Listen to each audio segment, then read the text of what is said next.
And welcome to our COVID-19 update. I am Ladi Akeredoluale. Here are the highlights at this hour. As Nigeria's rail system begins operations on Wednesday, July the 29th, Transport Minister insists on no mask, no entry for all passengers. Nigerian schools to reopen on August the 3rd to students sitting for WAEC exams starting on August the 17th. And Brazilian health workers asked the International Criminal Court to investigate President Jair Bolsonaro over his COVID-19 response strategy.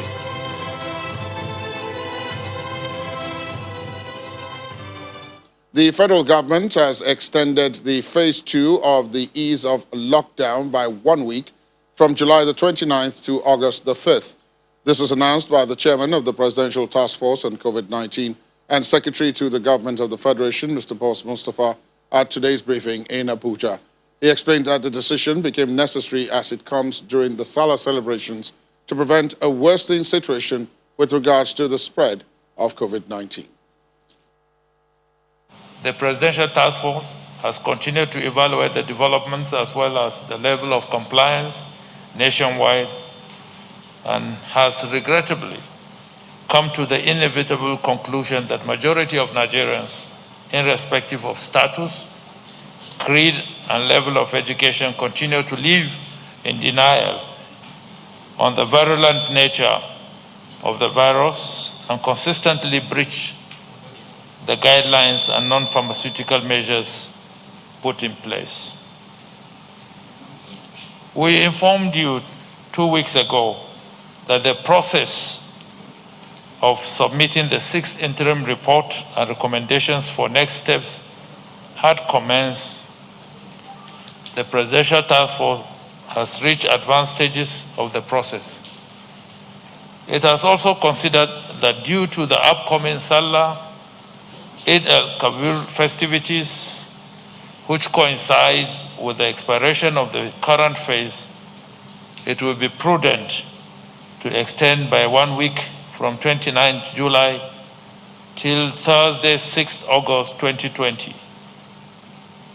It has accordingly secured permission to retain the existing guidelines till that date.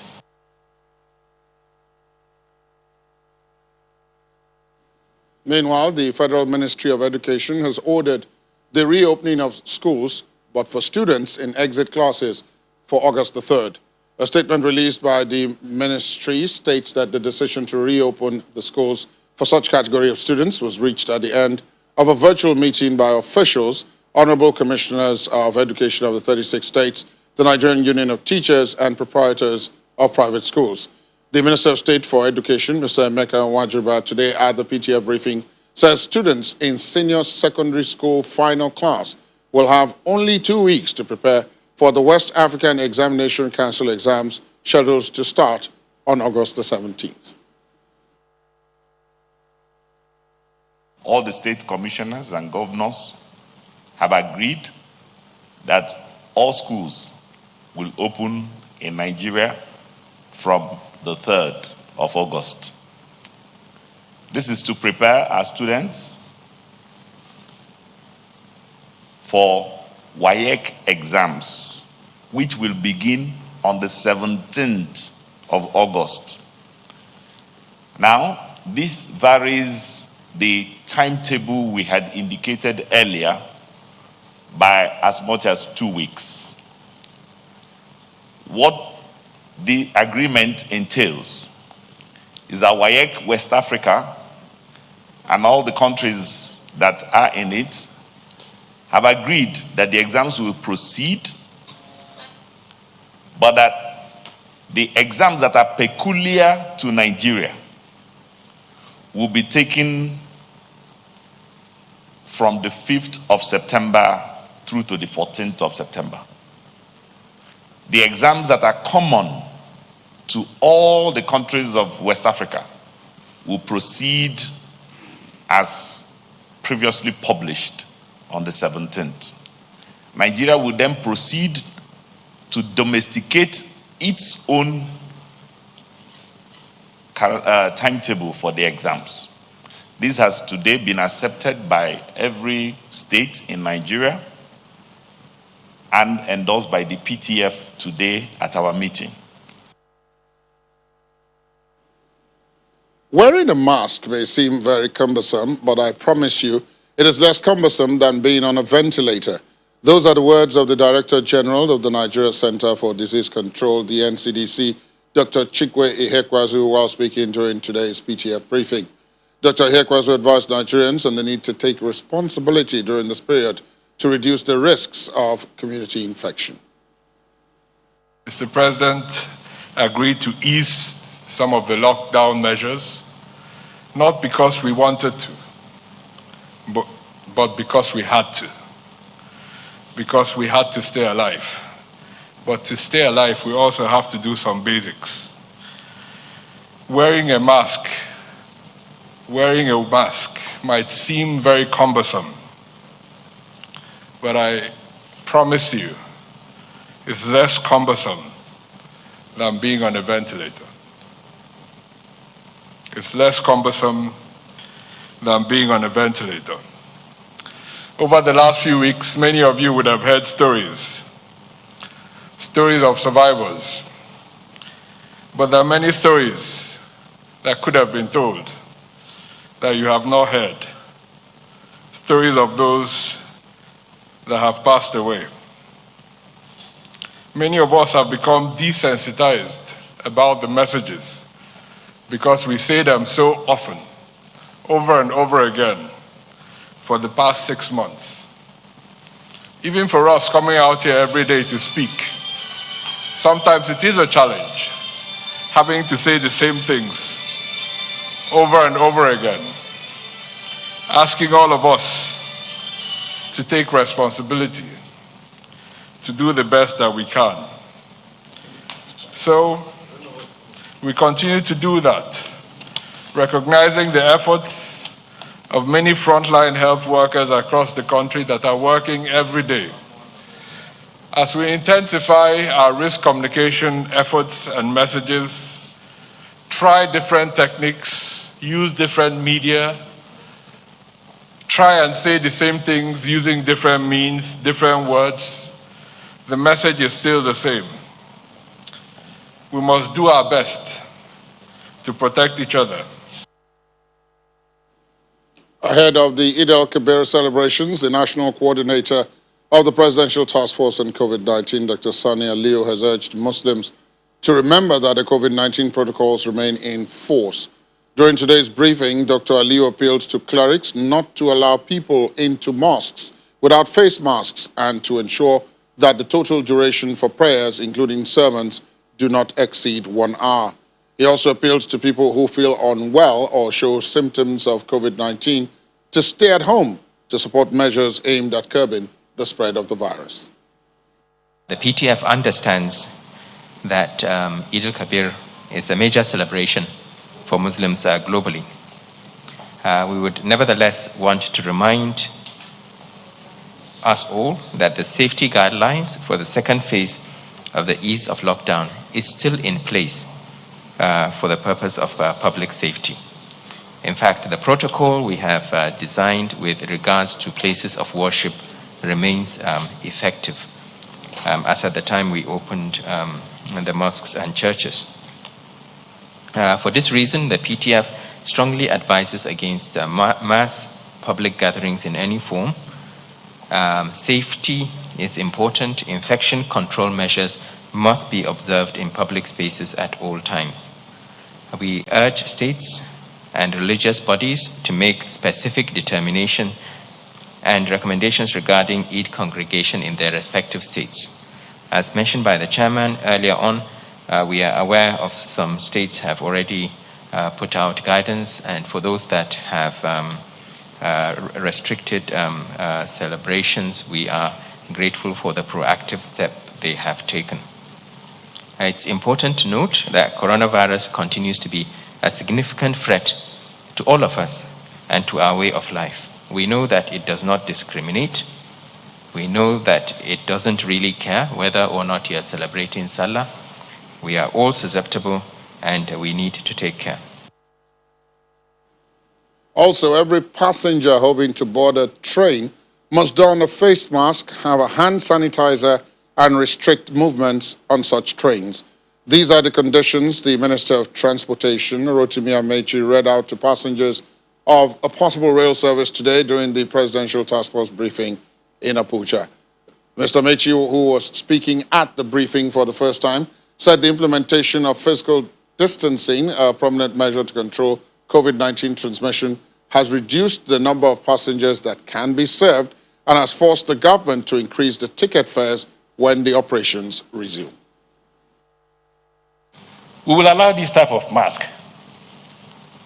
We will also possibly allow, not possibly, we'll allow the cloth mask made by Nigerians. But that's the mask that people put in their mouth.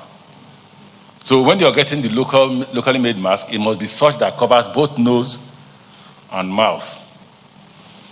Don't come with face shield. If you want to come with your face shield, don't forget to come with your face mask. You will not enter the station if you don't have a face mask. You will not enter the station if you don't have a hand sanitizer. We must see a hand sanitizer. We must make sure it is not below 79% alcohol. This one is 100% alcohol, 100%. We have reduced, for purpose of physical distancing, the number of passengers. Coaches that convey 88 passengers will not convey more than 50 passengers. So you have your space. That's why we increased the transport fare from 1,500 to 3,000 for economy. For business class, 5,000. And for first class, 6,000. First class, you don't need social distancing. It's just 23 seats in a coach of 88. So you have enough space. But for economy and business class, you will need physical distancing or social distancing. And that's why we have created those spaces. From the rail to the air, Minister of Aviation Hadi Sirika today reassured the citizens that the international flights will resume, but only when it is safe to do so. Senator Sirika, during the PTF briefing today, said the decision to delay the resumption is in the interest of public safety, while also reminding Nigerians that flights from the country are not allowed to many European countries, amongst others. Certainly, aviation is worst hit in this. There must be passenger movements, especially international passenger, for us to be able to survive. We've said here on this platform that salaries are becoming difficult for us to pay. So we want to open more than you want to open. We daily living with it. When are we going to open? But this is subject to so many factors. And all of this, all of the sacrifice that aviation is making is in the interest of the public, in the interest of all of us to stay safe. So therefore, government will not abdicate this responsibility of ensuring that we all stay safe. We definitely will open. I hear lots of arguments that a lot of countries have opened. The last I checked, that most of the European countries, if not all, there is ban on us going there anyway. So also in the popular UAE and in America. But definitely we will open. There's also the Subcontinental Committee of West Africa, which we've been discussing since it's an economic union. But we'll open. We'll open very soon when everything seems to be okay and is safe. And like I said, it's a function of a lot of MDAs. It's not only an aviation function. If it's us, we'll open yesterday. Because when we open, it means we make more money, we'll be able to carry on our activities, we pay our salaries and provide the service. Away from the PTF briefing, Governor Samuel Otom of Benue State has signed the revised 2020 budget of 108.8 billion naira from the initial 190.8 billion naira, representing a 43% cut in the earlier budget signed on December the 30th, 2019, to reflect the realities of the impact of COVID-19 on the global economy. Signing the budget, Governor Tom gave the breakdown of the relative adjustments on recurrent expenditure, overheads, and capital expenditure, which dropped by 46% from the earlier budget. And taking into consideration the impact of oil crash and COVID-19 on the global, national, and sub economies, we are now proposing a total sum of 108,822,683,181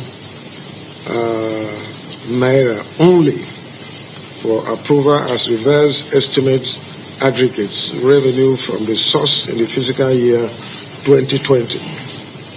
These figures represent a reduction of 80 billion 660 million 827,844 naira, or 43% from the approved year 2020 revenue estimate.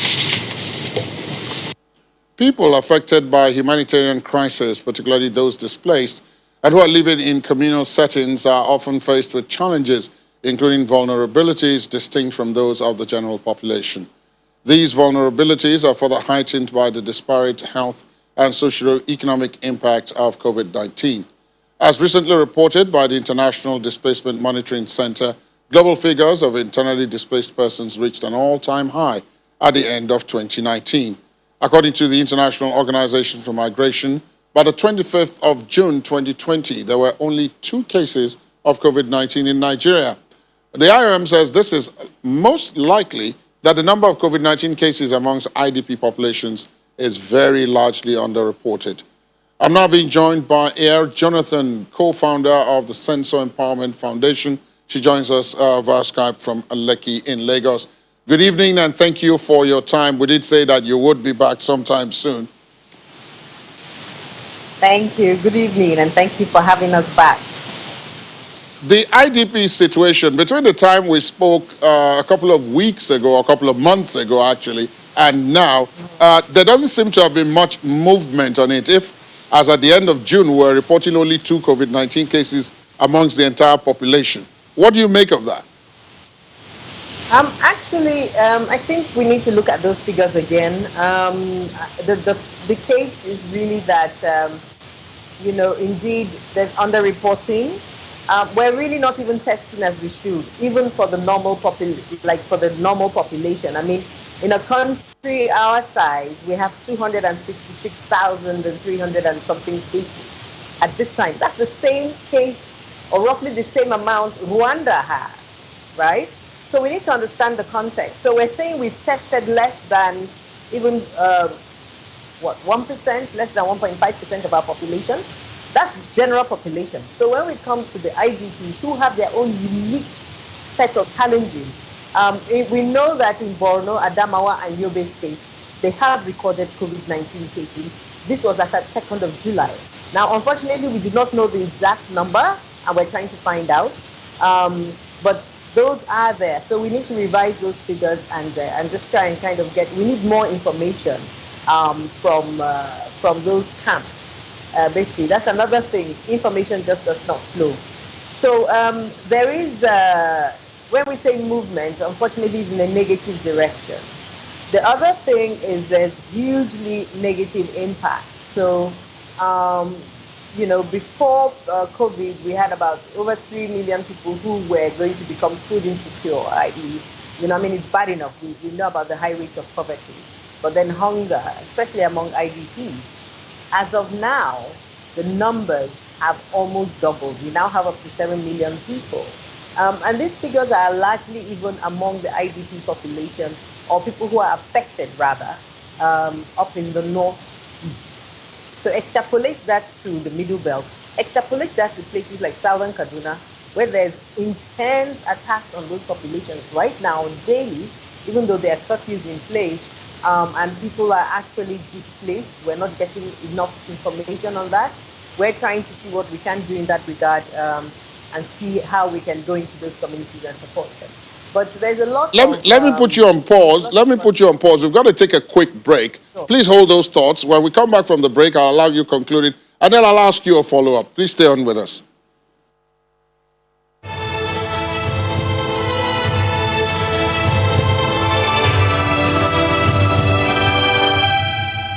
Thanks for staying tuned. Welcome back to our COVID-19 update.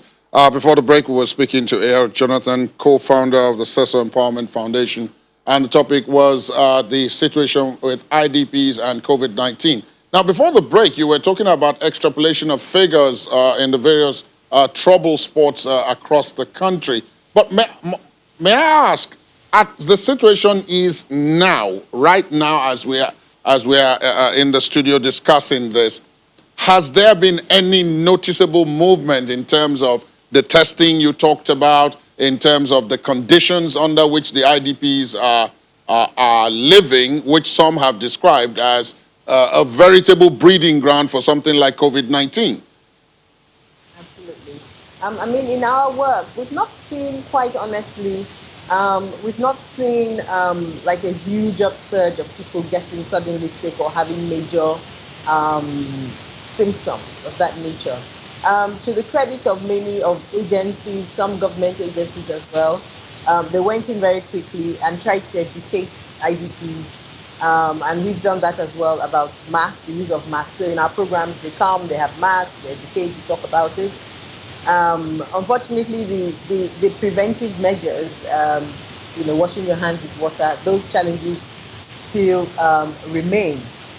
The only other thing I would say on that is that right now, cases are rising. We're having unprecedented numbers all across the world, and we're seeing more deaths coming about. I think in the last 24 hours or 48 hours, they reported the highest number of deaths in one day. So we are hoping that somehow that will not, we won't see a huge surge, but right now we're really just playing it by ear. The truth is we do need very, very specialized support, or we need the government to go into these communities, because of course you have camps, then you have the settlements where they stay. Those are no better than slums, really, and the conditions are as bad or even worse, and it's a real challenge. So these are some of the things we need to really address aggressively. The government needs to get on this. I mean, it's even a challenge to get testing done for people who are not in IDP camps. Recently I just lost a friend. He had been calling NCDC in Abuja for days, and they didn't come through to testing. So maybe they're overwhelmed administratively or whatever. We need to up our game. This is life and death here for many Nigerians. And the same thing for IDPs. We're not seeing extremely specialized attention in those areas, except in a few places up in the north. Indeed. Thank you so very much, Air Jonathan, co-founder, CESO Empowerment Foundation, for your time tonight. I'm sure this issue of IDPs will reoccur, and then, of course, we'll be talking about it again, especially when we see evidence of ramped-up testing. Thank you so much. Thank you so much. Thank you very much. With 555 new cases of COVID-19 infections recorded in Nigeria within the last 24 hours, the total confirmed cases of the virus is now past the 40,000 mark. According to the NCDC, the new cases were recorded in 17 states and the Federal Capital Territory. Those with more than 50 cases are Lagos, Kano, Ogun, Plateau, and Oyo. A total of 40,532 cases have so far been confirmed, with 17,374 people treated and discharged. 2 deaths recorded in the last 24 hours in Cross River State bring the total number of confirmed COVID-19 related deaths in the country to 858. Let's go to Osun State now for the update from there. When the response wasn't too good as expected. We went further to enforce it. How do we carry out enforcement? We ensure that on the street, pick people up, take them to a center where they can watch films of COVID-19 fatalities and what's going on around the world, so that we know that what we have been preaching is for them. This assisted a bit, and when we also had the incident in the Aviation land, which we know that if they are using their face mask properly, yeah, the community transmission won't be as much as we had it at that time. And now they themselves they are owning it. Now they know that the government can come around anytime and say your figure is rising because you are not complying, and they can calm them down. Also decided that apart from people just listening to these campaigns on their radio and TV, we did community to community campaign. That means that we put all our messages together using a public address system and went to markets, went to different communities. We mobilized more than one van at the same time to go to different areas. We've done that in 2 batches, and we'll continue because the virus is still here, so work must still continue to go on. Osho State officials updating us on the state of COVID-19 infections in that state. Joining us to look at the public health angle of the state of the internally displaced persons during this period is consultant public health physician, senior lecturer in maternal and child health at the College of Medicine, University of Lagos, Dr. Alero Roberts. Dr. Roberts joins us via Skype from the Ikoyi area of Lagos. Dr. Roberts, good evening. Nice to see you once again. Thank you, Ladi. Very nice to see you too. I'm sure you probably know this, but let me just repeat this. Our previous speaker here, Jonathan, was saying that in the IDP camps, very little attention has been paid to testing, just like in the larger population, there hasn't been as much testing as there needs to be. But she also pointed out that in the case of the IDPs, is a specialized situation. What do you make of that? Well, it's a tremendously challenging situation. I mean, just imagine that there you are. You've fled from everything that you hold dear. You've lost family members. You've lost your belongings. You've lost even your sense of identity. You may have nothing to show who you are, where you were born, nothing. You're thrust into a very strange environment, crammed together, and then suddenly there's a pandemic. These are people that their narrative doesn't even come to the dialogue table as much as it should have. And I really do applaud people like Mrs. E.A. Jonathan, who I know has been doing a tremendous amount of work amongst the IDPs. But there are some real issues. First of all, because of the nature of the people that they are internally displaced, invariably they are working very poor jobs, which means they have great financial insecurity. Then they are crammed into urban slums and whatnot. There's even a challenge on the host communities into which they are thrust. Then you have all this in an area where, of course, there are weakened health systems. In fact, in some places, the health facilities have been completely destroyed. There's a dearth of healthcare workers, so that even the standard health services that should be available to them are no longer available. It's a very sad situation. And I know that, by about early June this year, we had over 7 million internally displaced people in the northwest regions of Nigeria alone. So it's a tremendous challenge that we're dealing with here. They are particularly susceptible, but speaking strictly from a public health angle now, what are the kind of things that could make them particularly susceptible in the case of COVID-19? What are the things that someone who wanted to look at it in terms of COVID-19 and those camps, at least those who are in the camps, should be looking out for? First of all, their immune systems will be battered. They are battered. There's malnutrition, there's poor health, there's a lack of immunization amongst the children. There are a lot of underlying comorbidities that they are exposed to. There's cholera, there's Lassa fever. So it's not just the COVID, there are plethora of challenges. And then there's the mental health challenges as well that they have to deal with. And this is being dealt with by a health system that, by nature of the fact that they're internally displaced people in camps, the health system is very, very poor, very weak, and unable to cope. The LGAs in which they are, the local government areas in which they are themselves also weakened, grossly underfunded, grossly understaffed. So it's a triple whammy. Before I let you go, Dr. Roberts, I must ask about two issues now. It does appear as if the controversial, in quote, issue of schools reopening seems to have been resolved somewhat or resolved-ish, in the sense that those who are going to do WAEC are to go back to school on August the 3rd. What do you make of that? We have to start somewhere. This is the new normal. Life does have to go on.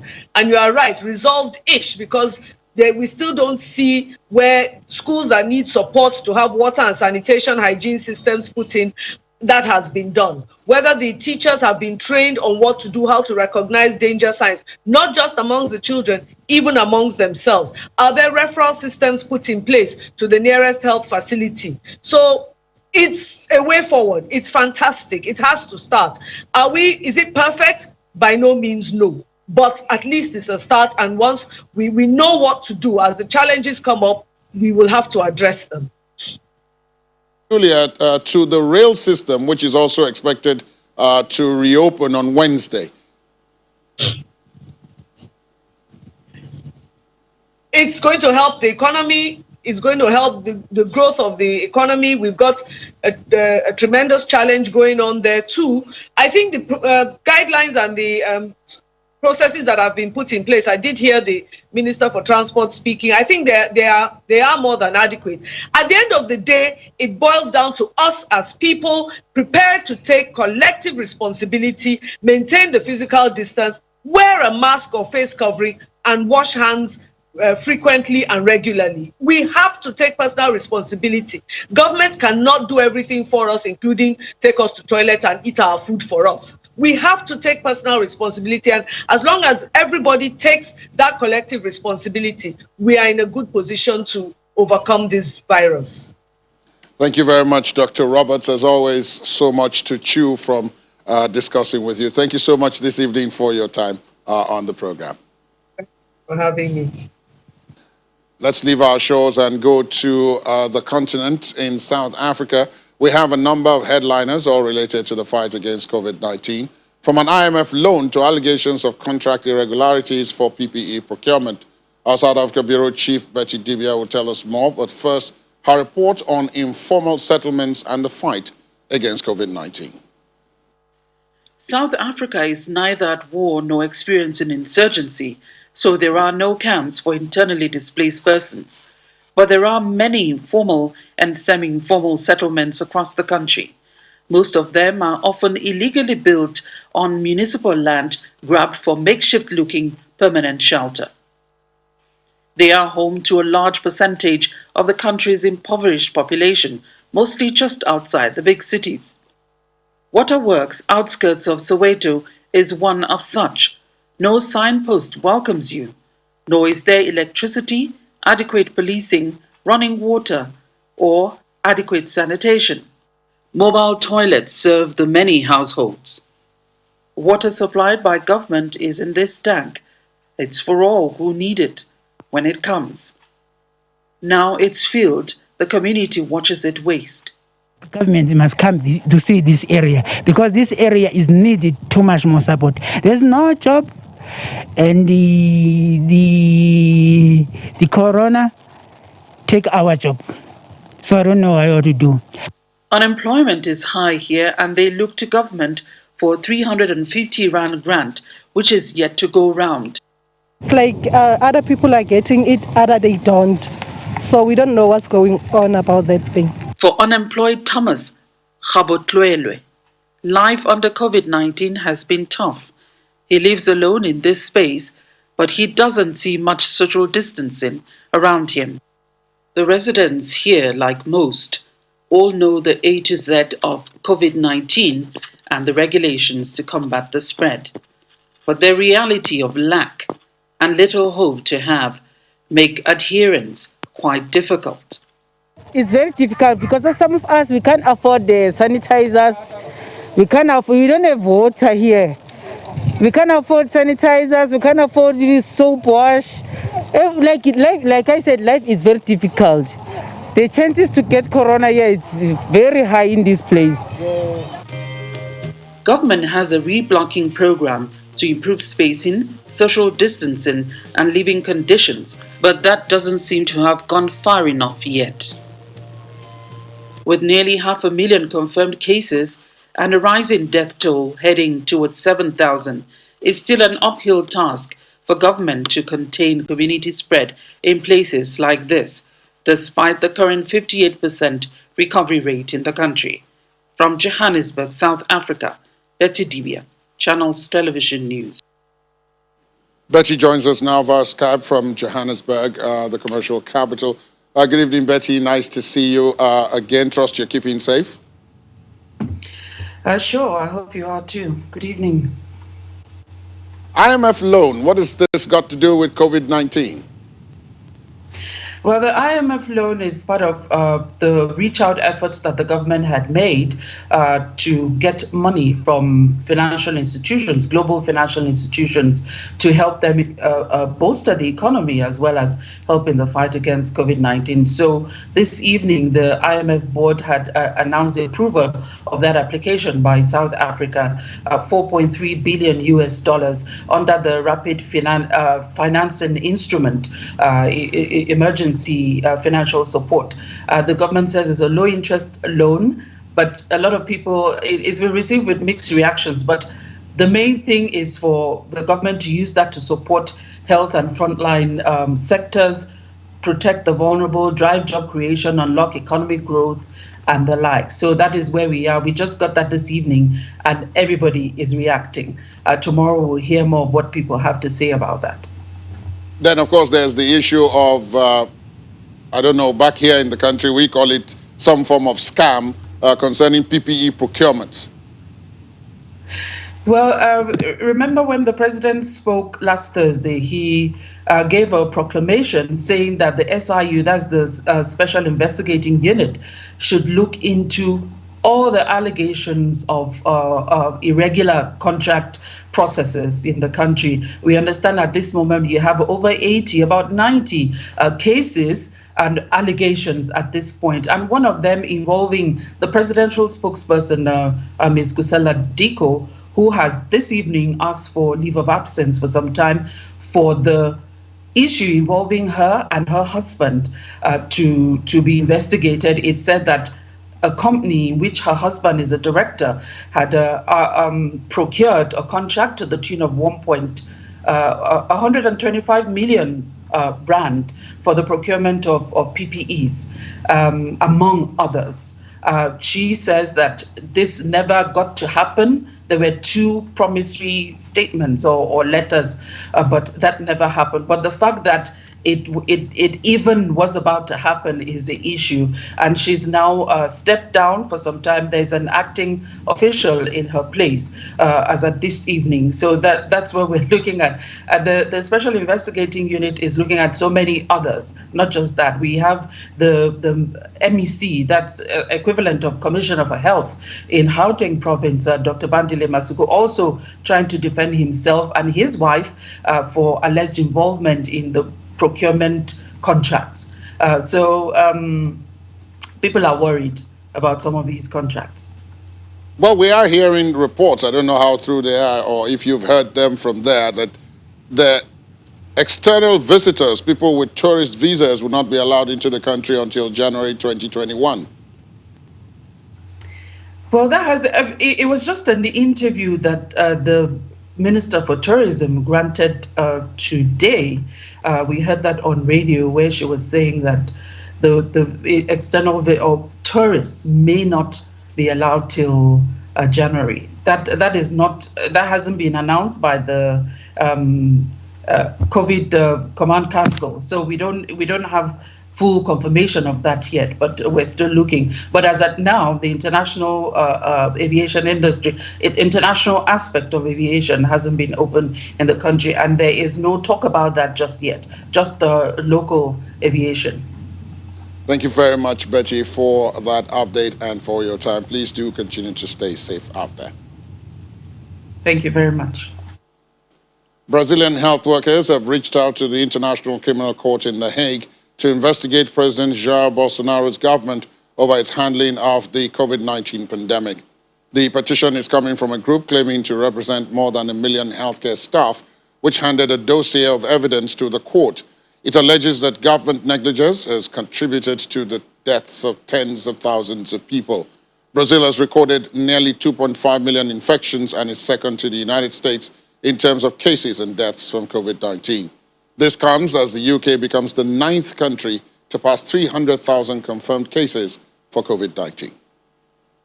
News of the increase in number of cases in the UK came this afternoon. The total number of deaths also rose by 7 to 45,759 from 45,752 on Sunday. Meanwhile, a pet cat has tested positive for the new coronavirus that causes COVID-19 and the first confirmed case on an animal being infected with the virus in Britain. Over in Spain, leader of the northeastern region of Catalonia has called on young Catalans to stop partying to help halt a surge in new COVID-19 cases, or local authorities may have to reimpose harsh restrictions. The Spanish government says young people are among the groups with the highest number of new infections in the post-lockdown wave of COVID-19. In Pakistan, Prime Minister Imran Khan says his government has succeeded in bringing the spread of COVID-19 cases under control in the country and has called people to consolidate these gains by following safety rules during the upcoming festival of Eid. The U.S. National Security Advisor to President Donald Trump, Robert O'Brien, has tested positive for coronavirus, but the White House says there is no risk or exposure to President Trump or Vice President Mike Pence. Finally, in India, actress Aishwarya Rai Bachchan and her 8-year-old daughter, Aradhya, have recovered from COVID-19 and left hospital after a 10-day stay. Her husband, Abhishek Bachchan, and his father, renowned actor Amitabh Bachchan, are still recovering from the disease and remain in a Mumbai hospital. Please remember that 3 of every 5 Nigerians who die from COVID-19 are more than 50 years old, so the aged should remain indoors, especially those with underlying conditions. Do comply with all COVID-19 protocols, social distancing, wearing of face masks and washing of hands, amongst others. For details of what was said at today's Presidential Task Force briefing, do visit our website, channelstv.com. The website also has other news on the local and international scenes. Thanks for watching. I'm Ladi Akiridolu Ali. Good night.